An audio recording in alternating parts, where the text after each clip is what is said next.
Fala pessoal, professor Francilberto aqui para a gente corrigir as questões de ginecologia e obstetrícia do Gabaritando São Paulo. Vamos começar com essa questão aqui que abordava um paciente do sexo masculino, tá? Por que é que isso está no nosso simulado de São Paulo? Em ginecologia e obstetrícia, para a gente revisar um conceito importante aqui dentro da sífilis, tá bom? Então vamos lá, era um paciente de 32 anos que fez exames de triagem para doação de sangue e ele veio com VDRL 1:1 e uma FTABS positivo, ok? Ele não tem nenhuma história prévia de sífilis, de tratamento, de saber que teve sífilis e tem encontros sexuais casuais. Também ele foi submetido a uma punção do líquor, né, que foi negativo. O líquor dele é normal, não tem mais nada, ok? Pessoal, vamos raciocinar em cima disso aqui, porque essa questão revisa um conceito muito importante. Vejam só, eu estou diante de um paciente que tem dois testes positivos, um teste treponêmico, que é o FTABS, e um teste não treponêmico, que é o VDRL. Então, se ele tem os dois testes positivos, ele tem sífilis, tá? E o que é que justifica dentro da sífilis um VDRL baixo? São 4 possibilidades. A primeira delas, cicatriz sorológica. O nosso paciente não tem história prévia. A gente não vai pensar em cicatriz sorológica. Segundo, falso positivo. Pessoal, mas ele ter falso positivo dos dois exames, tá? É algo que é praticamente impossível de acontecer. Então, a gente não vai pensar nisso aqui agora. Sobrou duas opções. Primeira opção, minha gente, é a gente ter a situação onde a gente flagrou a infecção bem no comecinho. E bem no comecinho, a gente pode ter os exames ali ainda muito baixos. Mas lembrem que o FTABS ele positiva antes do VDRL. Os testes treponêmicos, eles são os primeiros a positivarem. Então, se o FTABS já está positivo, é porque ela positivou o FTABS para um tempo depois positivar o VDRL. Então, já existe um tempo de evolução e aí, nesse tempo de evolução, o VDRL ele vai começar a subir de forma muito rápida no início da infecção, beleza? Então, não justifica esse VDRL tão baixinho, tá? Mesmo que você pegue no início da infecção. Por quê? Porque o FTABS, inclusive, positiva antes. Então, o tempo transcorrido aí, ele já é maior, ok?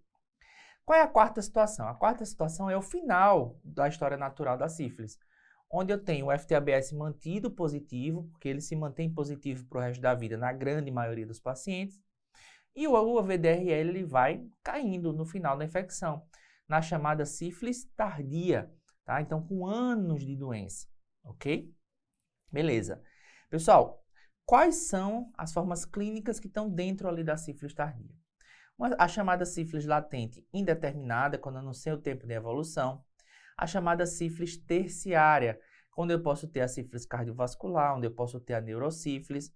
A neurosífilis aqui a gente já descartou pela coleta do líquor. Então, a gente não vai tratar esse paciente como tendo neurosífilis, ok? Por isso que a letra C aqui a gente também já vai descartar. O que é que ele tem? Ele tem a chamada sífilis latente indeterminada. Ele tem uma sífilis de uma longa duração, a gente não sabe quanto tempo, tá? E por causa disso o VDRL dele começou a cair, beleza? E eu lembro para vocês que a gente divide o tratamento em sífilis recente, que é aquela com menos do que um ano de evolução. O tratamento é uma dose única de benzetacil, 2,4 milhões, que é a resposta da letra A. A sífilis tardia é aquela com mais de um ano de evolução. A gente trata com doses semanais, são 3 doses semanais, também de 2,4 milhões, é a possibilidade da letra B. E a letra D diz que o paciente tem doença pregressa, né? A gente não pode classificar como cicatriz sorológica, simplesmente porque o paciente não tem história prévia nenhuma de tratamento. Então, se ele teve sífilis no passado e nunca tratou, isso não é cicatriz sorológica, tá? Isso é doença não tratada, beleza? Então, também vamos excluir a letra D, ok? Então, se a gente chegou à conclusão que é uma fase tardia da história natural da doença, uma sífilis latente indeterminada com muito tempo de evolução, a gente vai ficar aí com a letra B como resposta dessa questão, beleza? Uma questão muito boa do Einstein abordando esse tema sífilis para a gente. Vamos ainda manter aqui no Einstein, também prova 2023, uma questão sobre sangramento uterino anormal. Ele observa aqui que é uma mulher jovem de 35 anos, tá? Que tem uma queixa de sangramento uterino anormal há 1 ano.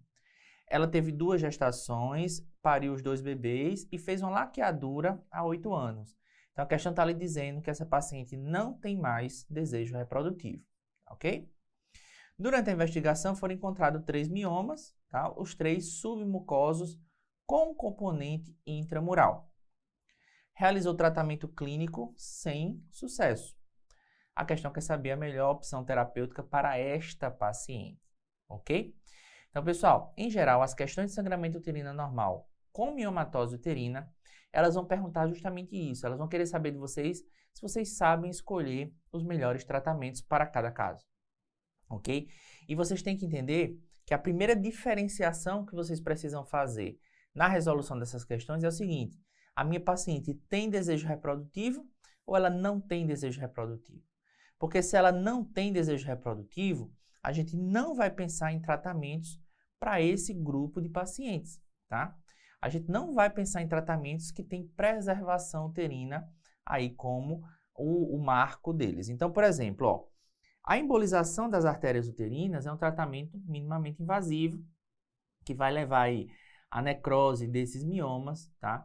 Então, a gente pode utilizar a embolização de artérias uterinas em pacientes aí que têm desejo de preservação uterina. O risco aqui que a gente corre é levar uma falência ovariana prematura, principalmente em pacientes que forem muito jovens, beleza? Então, a embolização é um tratamento que preserva o útero. A miomectomia histeroscópica, ou seja, você entrar por histeroscopia e retirar os miomas. Pessoal, isso aqui só serve para os miomas submucosos, ok? Só que esse mioma submucoso com componente intramural, ele tende a ter uma retirada mais difícil do que aquele mioma que é exclusivamente submucoso. E ainda mais a gente tendo 3 miomas dentro da cavidade. É possível de ser feito? É possível, vai ser tecnicamente mais difícil, ok? Mas, novamente, é uma técnica de preservação uterina. A miomectomia laparoscópica, ou seja, você entrar por laparoscopia e retirar os miomas, ela está melhor indicada naqueles miomas que são intramurais ou, principalmente, os subserosos, que estão por fora do útero, né? E aí você consegue acessar por via laparoscópica. Então, vocês percebem que eu tenho 3 procedimentos que levam à preservação uterina, que a gente poderia indicar se a questão dissesse, por exemplo, que a paciente não tinha prole definida ou algo nesse sentido. E a gente tem um procedimento, que é a esterectomia laparoscópica, onde a gente vai resolver de forma definitiva o quadro clínico da nossa paciente. E a gente não está preocupado com a preservação uterina, porque ela não tem mais desejo de gestar e tem prole definida, ok? Então, muito cuidado nesse tipo de questão. Definam o desejo reprodutivo da paciente para poder escolher o procedimento adequado. Se o mioma for exclusivamente submucoso, histeroscopia, ok? Se ele for subseroso, laparoscopia, tá bom? Nesse caso aqui, eu não tenho desejo de preservação de fertilidade, então eu vou ficar com a letra B como resposta da questão. Agora vamos ver aqui essa questão do IANSP de 2023, tá? Então, é um enunciado que não ajuda muita gente, ele quer a alternativa correta. Vamos lá, uma por uma. Então, letra A. A ressonância nuclear magnética tem mais acurácia. Pessoal, ponto aqui, vejam só. A ressonância nuclear magnética não tem mais acurácia do que a mamografia, principalmente em mulheres mais velhas, tá? Então, essa primeira assertiva, ela não é correta, ok? A acurácia não é melhor nesse grupo de pacientes. Mas deixou de ser utilizada porque tem radiação. Segundo erro, ressonância magnética não tem radiação. Letra B. Na definição das microcalcificações, a mamografia tem melhor acurácia do que a ressonância. Então, esse aqui é outra situação onde a ressonância perde a acurácia. Então, o que é que eu quero revisar com vocês aqui? É sobre as microcalcificações. Pessoal, microcalcificações, principalmente se elas forem pleomórficas, ou seja, elas têm formas, tamanhos, densidades diferentes. Essas calcificações, elas podem ali albergar uma hiperplasia ductal in situ, tá? Então, as questões, elas acabam fazendo essa correlação do aluno saber que a microcalcificação pode ter ali uma lesão hiperplásica associada ou até um carcinoma in situ, ok? Então, é por isso que as microcalcificações, elas precisam ser investigadas e tratadas. E aí, quais são os conceitos que a gente precisa lembrar aqui? Que a mamografia é o exame de maior acurácia, porque calcificação e raio-x combinam, né? Então, a mamografia nada mais é do que uma radiografia da mama. Então, isso combina, é um bom exame para as microcalcificações. E se você for biopsiar, você tem que tirar toda a área onde estão as microcalcificações. Então, como são áreas maiores, você não vai, muitas vezes, poder fazer a coribiópsia. Não. Você vai precisar fazer uma mamotomia, que é um procedimento que tira um fragmento maior. Então, tem muitas questões que falam de microcalcificações e perguntam como você biopsia. Se perguntar, a resposta é mamotomia. Fechado? Então, lembram disso. Aqui a letra B está correta. C. A acurácia da ultrassonografia é superior à da mamografia. Não, pessoal, vejam só. A ultrassonografia ela apenas complementa o estudo mamográfico em pacientes jovens, que a mama não é lipossubstituída, e aí, nesses casos, a mamografia vai perder resolução, ok? Mas, de forma geral, a mamografia é o exame de escolha. Letra D. Após a realização da mamografia, pode-se fazer ultrassonografia, ressonância. A ressonância, entretanto, está contraindicada. Pessoal, a gente só tem a necessidade de realizar ultrassonografia se a mamografia não foi capaz de avaliar adequadamente. E em algumas populações, principalmente populações de alto risco para câncer de mama e mulheres jovens, a gente pode sim lançar a mão da ressonância. Não existe contraindicação de ressonância nuclear magnética, apenas a gente tem que indicar em populações específicas. Letra E. O sistema BIRADS é específico para mamografia, não podendo ser utilizado na mamografia nem na ressonância, também está falso. O BIRADS ele classifica a lesão e não o exame. Então, qualquer lesão ela pode ser classificada dentro do BIRADS, independente do método que você usou para estudar aquela lesão, beleza? Então, a lesão ela pode ser BIRADS 2, tá? Tanto na ultrassom, quanto na mamografia, quanto na ressonância, não faz diferença, ok? Resposta aqui, letra B, lembrem, microcalcificação tem risco de ter lesão pré-maligna se for biopsiar, mamotomia, e o melhor exame é a mamografia. Agora vamos aqui para essa questão da Santa Casa de Misericórdia de São Paulo 2023. É uma paciente de 60 anos, tá? Com início da menopausa aos 51 anos. Refere um quadro de sangramento vaginal em pequena quantidade e ultrassonografia com eco endometrial de 10 milímetros. Nesse caso clínico, qual deve ser a conduta? Pessoal, questão típica de sangramento uterino no pós-menopausa. As questões de sangramento uterino elas vão seguir um roteiro na grande maioria dos casos. É uma paciente já menopausada que apresenta um sangramento uterino normal. Lembra, qualquer sangramento na pós-menopausa é considerado normal. O paciente não é para sangrar no pós-menopausa. E aí, o que é que vai alertar vocês, né, do risco desse sangramento não ser pela principal causa? Qual é a principal causa? Atrofia. Então, na grande maioria dos casos, é apenas atrofia da pós-menopausa, não precisa de conduta nenhuma. Mas tem algumas situações que vão ligar aí o seu sinal de alerta, tá? Que talvez ali eu tenha uma lesão pré-maligna ou até um câncer de endométrio. Que situações são essas? Primeiro, se a paciente é de grupo de risco. Quais são os grupos de risco? Pacientes que têm muito tempo de menopausa, pacientes que começam a sangrar já em idades mais avançadas, pacientes que têm fatores de risco de síndrome metabólica, que são fatores de risco por câncer de endométrio. Então, obesidade, dislipidemia, diabetes, por exemplo. Então, quando aparecer isso no enunciado, opa, liga o sinal de alerta. Aqui a nossa paciente começou a sangrar já com 10 anos de menopausa, tá bom? E tem uma outra situação, que é quando você faz ultrassom, que geralmente é aquele exame que você inicia a sua investigação, e aí você encontra um espessamento endometrial. Então, se você encontra um endométrio espessado, isso aumenta a chance de você estar diante de uma hiperplasia ou de um câncer de endométrio. E aí, mais do que nunca, você vai precisar investigar essa paciente, tá? Lembrando, o ponto de corte é 4 ou 5 milímetros, a depender da referência que você utilizar. Então, a partir disso aqui, a gente já considera hiperplasia endometrial. Então, nossa paciente aqui tem um sangramento uterino normal no pós-menopausa, secundário a uma hiperplasia endometrial. Qual é a nossa hipótese diagnóstica aqui que a gente vai precisar descartar? A hiperplasia endometrial ou câncer de endométrio, ok? Então, não dá para a gente ficar fazendo acompanhamento ultrassonográfico, você precisa de biópsia dessas pacientes, muito menos tranquilizar a paciente que não é nada. Você pode estar diante ali de um câncer de endométrio, ok? Então, pessoal, vamos lá. Ablação endometrial, por que a gente não vai pedir? Porque a ablação endometrial, ela destrói toda a camada do endométrio, mas não faz análise histopatológica. Então, você pode estar simplesmente diante de um câncer e você vai deixar sem diagnóstico, ok? Professor, então por que eu não tiro logo o útero da paciente e resolvo o problema? Porque lembre que você está diante de uma provável doença oncológica. Então, nas doenças oncológicas, você primeiro biopsia, faz o estadiamento e propõe o tratamento em seguida. Quando vocês inverterem essa ordem, vocês vão errar a questão. Então, antes de propor um tratamento definitivo, você precisa do estadiamento, se aquilo for realmente uma lesão neoplásica. Se não for, e você operar a paciente, você está super tratando, oferecendo risco cirúrgico a ela, sem o benefício do tratamento. Então, não pule essas etapas jamais. Biopsie, estadie e trate, tá bom? Então, qual é o padrão ouro? O exame padrão ouro para esse tipo de situação é a esteroscopia diagnóstica.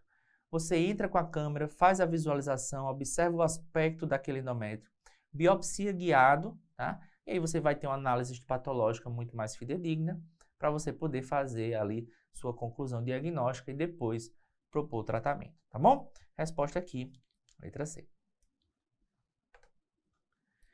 Saindo um pouquinho da ginecologia, outra questão da Santa Casa, vamos falar um pouquinho aqui de obstetrícia agora. Ó. Uma primigesta de 33 semanas de gestação, sem comorbidades prévias. Cefaleia occipital, turvação visual e epigastralgia. Pessoal, esses são os famosos sinais e sintomas de iminência de eclâmpsia. Quais outros que podem aparecer? Pode aparecer dor no hipocôndrio direito, pode aparecer náuseas e vômitos, pode aparecer escotomas cintilantes, tá bom? Tudo isso são sinais e sintomas de iminência. A paciente está agitada e ela tem uma pressão arterial de 170 por 120. Então, lembrando que a gente diagnostica, né? A gente define uma emergência hipertensiva na gestante se a pressão arterial for maior ou igual a 160 e ou 110 na diastólica, beleza? Então, se eu tenho a paciente em emergência hipertensiva, associado principalmente aqui com os sinais e sintomas de iminência, aí eu tenho o meu diagnóstico fechado de uma pré-eclâmpsia com critério de gravidade, tá? Além disso, eu tenho iminência de eclâmpsia, beleza? No exame obstétrico da nossa paciente, eu tenho uma altura de fundo uterino compatível com a idade gestacional, eu tenho um tônus uterino normal, batimentos cardíacos fetais normais. A questão que é o diagnóstico e a opção terapêutica adequada. Então vamos aqui, ó. Eclâmpsia. Pessoal, por que eu não vou chamar de eclâmpsia? Porque eclâmpsias são convulsões tônico-clônicas generalizadas na gestação. Até prova em contrário, a paciente tem eclâmpsia, beleza? Então, temos isso no nosso enunciado? Não temos. Ok. Síndrome HELP, pessoal. Por que eu não vou falar de síndrome HELP? Pessoal, síndrome HELP é um acrônimo para a gente lembrar que a paciente vai ter hemólise, então, anemia, com aumento da bilirrubina, as custas de bilirrubina indireta, esquizócito em sangue periférico e aumento do DHL. O L é de liver, né, fígado, então aumento das transaminases. E LP é de low platelets, né, então plaquetopenia abaixo de 100 mil, ok? Temos isso no enunciado? Não temos. Então vamos descartar aqui a letra C, vamos descartar aqui a letra E. Letra B, hipertensão arterial superajuntada, pessoal. O que é isso? É aquela paciente que já era hipertensa crônica previamente, tá? E aí, durante a gestação, essa paciente tem uma piora desse quadro hipertensivo. Mas a gente não tem essa informação no enunciado. A gente não sabe se a nossa paciente já era hipertensa crônica ou não. Então, não posso falar da letra B também, ok? Vamos ficar aqui entre a letra D e a letra A. A gente já entendeu que nosso diagnóstico é uma pré-eclâmpsia grave, tá? Pré-eclâmpsia com critério de gravidade, associado com iminência de eclâmpsia, não é isso? Então, o diagnóstico da letra D e da letra A, ambos podem responder nossa questão. O que vai mudar aqui é a conduta, tá? Então, minha gente, ó, regrinha para vocês. Sempre que vocês identificarem critérios de gravidade na sua pré-eclâmpsia, é igual à prescrição de sulfato de magnésio. Então, vamos relembrar quais são os critérios de gravidade. Pressão arterial maior ou igual a 160 e ou 110, sinais e sintomas de eminência, lesão de órgão-alvo, eclâmpsia ou síndrome HELP. Então, se apareceu isso, precisa de sulfato, tá? Então, aqui, ó, tem sulfato na letra A tem sulfato na letra D, ok? Agora, sempre que a paciente tiver uma emergência hipertensiva, eu preciso utilizar hipotensores de ação rápida, que pode ser o nifedipino por via oral ou a hidralazina por via venosa. Então, a hidralazina está aqui na letra A. Na letra D, ele está falando da metildopa. Pessoal, metildopa é droga de manutenção, é droga para você fazer no ambulatório, ela vai demorar dias para estabelecer um efeito total. Então, para emergência hipertensiva, ela não serve, beleza? Então, a gente não vai começar metildopa para essa paciente. A gente vai iniciar sulfato de magnésio e hipotensor de ação rápida. Então, a melhor resposta aqui é a letra A. Beleza? Agora, vamos ver aqui essa questão da Unifesp sobre câncer do colo uterino. É uma mulher jovem de 47 anos que deu entrada por causa de uma crise hipertensiva secundária aí ao aumento de uma creatinina. Ela tem dilatação bilateral das vias urinárias e um diagnóstico recente de câncer de colo sem tratamento. Então, o que é que aconteceu aqui? O câncer do colo uterino da nossa paciente infiltrou a região parametrial, com isso obstruiu os ureteres, o paciente fez ali uma insuficiência renal e secundária a isso uma crise hipertensiva, ok? Então, esse é o quadro clínico da nossa paciente. A questão é saber o tratamento. E para a gente definir o tratamento, a gente vai precisar saber o estadiamento. Então, vamos lá. Ó. O estadiamento do câncer do colo uterino ele é dividido em 4 subitens, beleza? No item 1, né, o estadiamento 1, que é dividido em 1A e 1B, a gente tem um tumor que é restrito ao colo uterino, só tem doença no colo. A diferença do A para o B é que no A a gente tem uma lesão microscópica, enquanto que no B a gente tem uma lesão macroscópica, ok? Então, o A ele é dividido em 1A1 e 1A2. Quem é 1A1? É aquela lesão até 3 milímetros. Quem é 1A2 é aquela lesão que vai de 3 milímetros até menos do que 5 milímetros, beleza? Passou de 5 milímetros, 5 milímetros é nosso ponto de corte para passar para o B. E aí no B a gente tem um B1, um B2 e um B3. O que muda? Tamanho. Tá? Então eu sempre digo para vocês memorizar o do meio. O 1B2 é aquela lesão que vai de 2 centímetros até menos do que 4. Beleza? Esse é um B2. Quem é um B1? É aquela lesão com menos do que 2 centímetros. E quem é um B3 é aquela lesão com mais do que 4 centímetros. Ponto final. Pessoal, o estadiamento 2 e o estadiamento 3, eles dizem respeito à invasão das estruturas que estão ali ao redor do colo uterino. Tá? Quem são essas estruturas? A vagina e os paramétrios. Beleza? Então, tanto 2 quanto 3 é dividido em A e B. Tá? Então, A é quando invade a vagina e B é quando invade o baramétrio. Vamos aprender assim, ó, baramétrio, beleza? Ok. Pessoal, no 2, a lesão chega até os 2/3 da vagina no máximo. Em relação ao paramétrio, ela pega o paramétrio, mas não pega o paramétrio inteiro. Então, 2A, no máximo 2/3 da vagina, 2B, uma parte do paramétrio. No 3, pessoal, ele pega a vagina até o terço distal ou o paramétrio completamente até a parede pélvica. E é justamente aqui no 3B, tá, onde a gente tem acometimento ureteral. Então, qual é o estadiamento da paciente da nossa questão? É um estadiamento 3B, tá? Se a gente se deparar com acometimento uretral, a gente já joga o estadiamento automaticamente para o 3B, exceto se tiver um estadiamento pior do que esse, tá? A gente ainda tem o estadiamento 3C, que é quando a gente tem acometimento linfonodal, tá bom? E 4, pessoal, 4, qualquer estadiamento 4 é metástase. E aí o 4A é quando a gente tem metástase loco-regional, então bexiga e reto. E 4B é quando a gente tem metástases à distância, tá bom? Então, minha gente, ó, se a gente tem um estadiamento avançado do câncer do colo uterino, ok? A gente já vai ter indicação ali a partir do estadiamento 1B1, principalmente. A gente já passa a ter ali algumas indicações de tratamento clínico e não tratamento cirúrgico, tá? Nos estadiamentos 2, 3 e 4, aí não tem dúvida. O tratamento ele é clínico e não cirúrgico. Então, você só vai pensar em traquelectomia quando você está pensando em preservação da fertilidade. A questão não está falando isso para a gente. E para a gente propor um tratamento preservador de fertilidade, geralmente a gente indica nos estadios iniciais, tá bom? A cirurgia de Vertaimex também não é, nossa paciente tem um estadiamento avançado, ela não tem indicação cirúrgica mais, beleza? E imunoterapia também não está indicada nesses casos. Qual é o tratamento aqui desses casos avançados do câncer de colo uterino? É a radioterapia. A radioterapia que é o tratamento mesmo. A quimioterapia apenas sensibiliza as células e aumenta a eficácia da radioterapia. Então, a nossa paciente aqui no estadiamento 3B, ela vai precisar de radioquimioterapia. Beleza?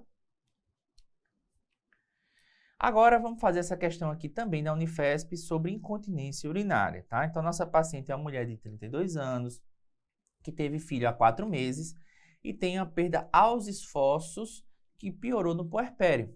Ela perde quando tosse, quando espirra, até quando carrega o bebê no colo. Qual é a conduta mais adequada? Então, pessoal, a questão usou como pano de fundo a gestação e o puerpério.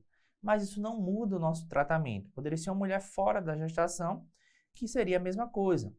Então, nós temos aqui uma incontinência urinária aos esforços, tá? Que é essa paciente que perde urina ao tossir, ao espirrar, a carregar algum peso, beleza?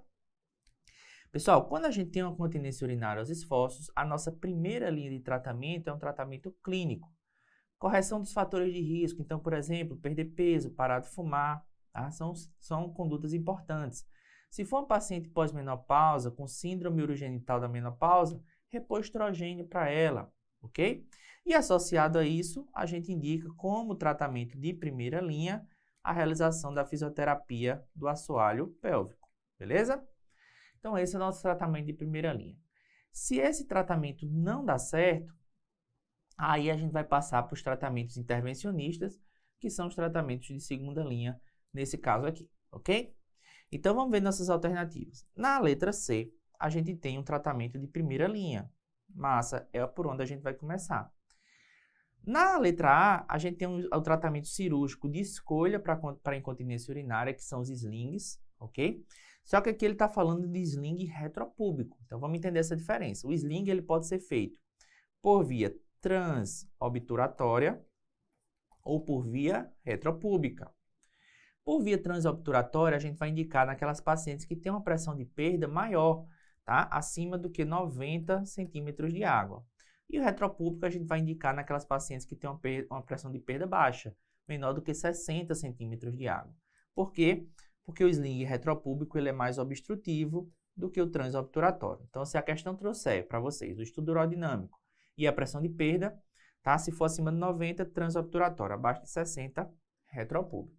Nesse caso aqui, ela falou do retropúbico, por quê? Porque a paciente perde até quando carrega o bebê no colo. Então, ele está induzindo você a marcar a letra A. Mas lembra que a primeira linha de tratamento é a fisioterapia com as mudanças comportamentais, tá bom? Minha gente, a colpofixação, tá, é a cirurgia de Bush, é uma opção abdominal para o tratamento da incontinência urinária. Só que quando a gente compara o sling com o Bush é muito mais invasivo, a recuperação é muito pior, é uma cirurgia muito maior do que o sling. Tá? Então, por isso, ele não é o tratamento, a opção cirúrgica de escolha. Então, se for escolher cirurgia, escolhe o sling. Tá? E as injeções periuretrais, tá? São substâncias aí, são polímeros sintéticos que a gente injeta por cistoscopia na uretra e com isso a gente causa uma obstrução e melhora o mecanismo de incontinência. Para quem que a gente indica isso daqui? Pacientes que não podem operar, ou seja, pacientes com comorbidades graves, pacientes muito idosas, ou pacientes que não querem operar e querem se submeter a um tratamento minimamente invasivo. Mas, novamente, não são a primeira linha de tratamento, tá ok? Então, qual era o X da questão aqui? Era você entender que você começa o tratamento da incontinência urinária pelo tratamento conservador, independente se é na gestação ou fora dela, beleza? A resposta aqui vai ficar sendo a letra C. Voltando aí para a obstetrícia, a questão do sírio-libanês falando sobre parto, né? Mais especificamente sobre o terceiro período do parto, beleza? Então, pessoal, vamos primeiro lembrar essa divisão do parto em períodos, né? A gente tem o primeiro, o segundo, o terceiro e o quarto período do parto. Quem é o primeiro período do parto? É o período de dilatação. vai da fase ativa, quando a paciente tem 5 centímetros ou mais, até ela completar 10 centímetros, beleza? Com contrações eficazes. Segundo período, é aquele período expulsivo. É do momento que a paciente completa os 10 centímetros até o nascimento do bebê. Quem é o terceiro período? É a saída da placenta, tá? O delivramento. E no terceiro período, tá? Qual é o X da questão do terceiro período? É fazer o chamado manejo ativo do terceiro período do parto. Beleza? Para quê? Para evitar hemorragia pós-parto. E o quarto período é a primeira hora pós-parto, onde a gente tem que fazer uma vigilância muito rigorosa para evitar os casos de hemorragia, beleza? Então, a gente está aqui no terceiro período. A questão vai falar sobre manejo ativo do terceiro período do parto, beleza? Vamos lá. Letra A. Deve-se administrar ocitocina após pinçar e seccionar o cordão. Então, vamos entender. O manejo ativo do terceiro período do parto, ele inclui a principal conduta, ocitocina intramuscular após todos os partos. Isso é o que mais reduz a hemorragia, ok? Além disso, uma secção oportuna do cordão umbilical, em geral ela é tardia, mais do que 1 minuto. Contato pele a pele, mãe e bebê, isso estimula a liberação de ocitocina, tá? Isso diminui os casos de hemorragia, coloca o bebê para mamar, tá bom? Mas a principal conduta é, sem dúvida nenhuma, a ocitocina, tá certo? Só que a ocitocina ela vai ser feita no momento em que você tiver certeza que o bebê vai nascer. Ou seja, quando o ombro do bebê sair. Se o ombro saiu, ele vai nascer. Você já pode fazer a ocitocina. Você não precisa esperar 1 minuto, né, depois do clampeamento do cordão para fazer a ocitocina, não. Nasceu o bebê, já pode fazer, beleza? Por isso que a letra A está errada. B. A conduta ativa está mais associada à hemorragia do que a conduta fisiológica. Então, vamos entender isso. A gente pode fazer o manejo ativo do terceiro período do parto, ele reduz a hemorragia. Mas se a paciente souber, né, das opções e ela decidir não fazer o manejo ativo, a gente também pode fazer o manejo fisiológico, ou seja, não fazer nada. Mas isso aumenta os casos de hemorragia, ok? A recomendação é manejo ativo do terceiro período do parto para todo mundo, tá bom? Beleza. Na primeira hora após o nascimento é considerado o terceiro período do parto. Não, é considerado o quarto período do parto, beleza? D. A conduta ativa envolve o uso rotineiro de substâncias uterotônicas, eu falei para vocês.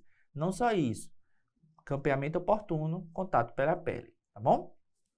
Letra E. Deve-se aguardar 5 minutos. Não, após 1 minuto a gente já considera campeamento tardio, ok? Você só vai clampear antes de 1 minuto, no caso de algumas doenças infecciosas, no caso de macrosomia fetal, restrição de crescimento, são poucas as situações onde você precisa fazer clampeamento precoce, tá? Na grande maioria dos casos, o clampeamento tardio do cordão umbilical, ok? Então não esqueça, a manejo ativo, a principal conduta é ocitocina depois de todos os partos. É isso que a maioria das questões vão comentar com vocês, ok? Aqui a resposta, letra D. Vamos lá, agora a questão da USP, falando sobre vigilância do bem-estar fetal. Ok? Vamos lá. Então, a gestante de 25 anos, terceira gestação, 2 partos normais anteriores, que chegou no pronto-socorro com dor, tá? Hoje, ela tem 33 semanas e 2 dias de gestação. No exame clínico, pressão normal, frequência cardíaca normal, ela tem 2 contrações uterinas por 10 minutos de fraca intensidade. Pode acontecer isso no final da gestação? Com certeza. Toque vaginal, colo grosso, posterior e pérvio para 3 centímetros. Então, apesar da gente ter 3 centímetros de dilatação, é um colo ainda que não está muito preparado para o trabalho de parto. É um colo ainda grosso, posterior, tá? Apresentação cefálica alta, ou seja, esse bebê não insinuou. O que é que o autor está querendo dizer aqui para a gente com todas essas informações?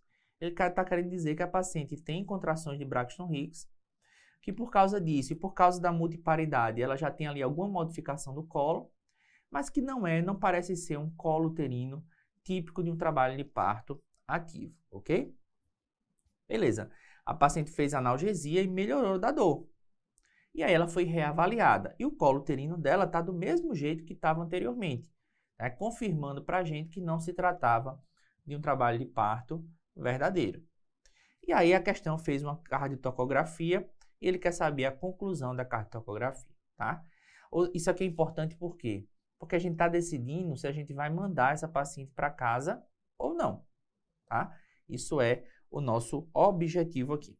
Beleza, então vamos lá. Ó. Observe aqui que eu tenho o traçado, né, da frequência cardíaca fetal, que está todinho dentro da parte branca do papel. Tá? Então, ele está dentro ali da linha de base, está dentro do padrão normal de frequência cardíaca. Observe também que ele tem variabilidade. Tá? Então, a variabilidade é o principal preditor de bem-estar fetal. Então, se eu tenho boa variabilidade, eu tenho um bebê bem, ok? Além disso, observe aqui embaixo esses tracinhos, ó. Esses tracinhos são movimentações fetais. Então, o bebê movimentou várias vezes durante o exame, tá? E esse é o motivo dele ter uma variabilidade da frequência cardíaca tão boa, tá? Então, a gente já descarta aqui a letra B, que fala de ausência de movimentação fetal, ok? E aqui embaixo, ó, no traçado de baixo, a gente tem o quê? A atividade uterina, beleza? A gente não teve nenhuma contração uterina típica, né? Aquela contração uterina clássica, a gente não teve. A gente teve sim alguma atividade uterina, alguns aumentos de pressão, mas tudo muito fugaz, muito rápido. Então, eu não posso falar de atividade uterina excessiva. A cardiotocografia também não mostra para a gente se foi feito ali algum estímulo nesse bebê, beleza? Aparentemente não foi feito nenhum estímulo desse bebê, tanto é que a frequência cardíaca manteve o seu padrão de variabilidade normal durante todo o exame, ok? Então, a gente não pode falar de reatividade fetal depois do estímulo, tá? O que é que a gente tem certeza aqui? Que é um bebê que tem o melhor preditor do bem-estar fetal, que é uma boa variabilidade, que teve movimentações durante todo o exame, que a linha de base está normal e que não teve nenhuma desaceleração da frequência cardíaca abaixo da linha de base, beleza? Então, é um bebê que tem uma cardiotocografia reativa, uma cardiotocografia categoria 1, uma cardiotocografia normal. Portanto, é um bebê que tem um bom bem-estar fetal e se ele não está em trabalho de parto, a gente pode liberar tranquilamente a paciente para casa, tá bom? Então, muito cuidado com essas questões de cardiotocografia, que nos últimos anos vem caindo muitas cardietocografias normais, para você reconhecer a normalidade nesses casos, tá bom? Agora, vamos falar um pouquinho de diabetes na gestação, ok? Era uma mulher de 30 anos, primigesta, com 26 semanas de idade gestacional. E ela foi encaminhada porque ela fez o teste oral de tolerância à glicose, que também pode ser chamada de curva glicêmica. E aí ela trouxe os resultados lá pra gente, ó, 89 no jejum, 182 na primeira hora e 154 na segunda hora. Ela tem alguns antecedentes, ela é obesa, tem pai e avô diabéticos. Qual é o diagnóstico e o tratamento? Pessoal, em geral, as questões de diabetes gestacional, elas são muito diretas ao ponto, tá? Então, como é que a gente tem que fazer para responder essa questão aqui? A gente precisa simplesmente lembrar do protocolo de rastreio. É o que mais vai cair, tá? Então, vamos lá. Começou-se o pré-natal da sua paciente. Você vai fazer uma glicemia de jejum logo no início do pré-natal. Aqui, você tem três possibilidades. Essa glicemia de jejum, ela pode vir inferior a 92, e aí o rastreio é negativo, e apenas nessa situação, você vai pedir o teste oral de tolerância à glicose quando a paciente tiver entre 24 e 28 semanas, que foi o que a questão trouxe para a gente. Segunda possibilidade, esse valor vir entre 92 e 125. Então, se esse valor vier entre 92 e 125, fecha o diagnóstico como diabetes gestacional, precisa mais pedir exame nenhum, já está firmado seu diagnóstico. Terceira situação, esse valor vinha a partir de 126. Se isso acontecer, o diagnóstico é diabetes mellitus prévio à gestação, você também vai iniciar o tratamento, também não precisa de mais nem um exame, ok? Então, essa é a primeira etapa da nossa investigação. Na paciente que fez o teste oral de tolerância à glicose, a gente precisa saber dos valores. Isso cai demais nas provas. Então, não pode esquecer. Quais são os nossos pontos de corte? 92, 180 e 153. Tá bom? Então, pessoal, não pode esquecer. 92, 180, 153.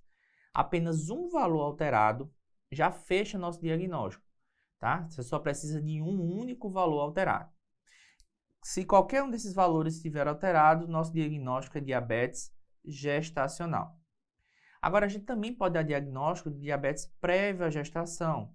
Se o jejum for a partir de 126, ou a segunda hora for a partir de 200. Professor, a primeira hora a gente não tem valor de referência, tá? Então, se a gente encontrar qualquer um desses valores, a gente já fecha o diagnóstico. Então, vamos olhar para a nossa paciente. O jejum é normal? Normal. Primeira hora está aqui, ó, 180. Então, já tem um valor alterado. Segunda hora, 154. Outro valor alterado. Eu só precisava de um, eu tenho 2. Então, o diagnóstico da minha paciente é diabetes gestacional, certo? Então, a gente não vai falar de diabetes mellitus tipo 2, tá? A gente falaria se tivesse nesses níveis aqui. Normal também não é, a gente já mostrou que está alterado. E a gente não usa essa classificação como intolerância à glicose na gravidez. Na gravidez, ou é normal, ou é diabetes gestacional, ou é diabetes prévio à gestação. Beleza? Então, só aqui a gente já mata a nossa questão. Mas lembra o seguinte, ó, se você tem um diagnóstico de diabetes gestacional ou até diabetes do tipo 2, a conduta inicial é dieta e atividade física. E aí, se a paciente não conseguir um bom controle com dieta e atividade física, aí você vai iniciar a terapia só no segundo momento, beleza? Então, não começa a insulina logo de cara, não. Primeiro é dieta e atividade física e reavaliação. Resposta, letra B de bola. Então, pessoal, era isso. Espero que vocês tenham se dado bem no nosso Gabaritando. Nos vemos no próximo e grande abraço.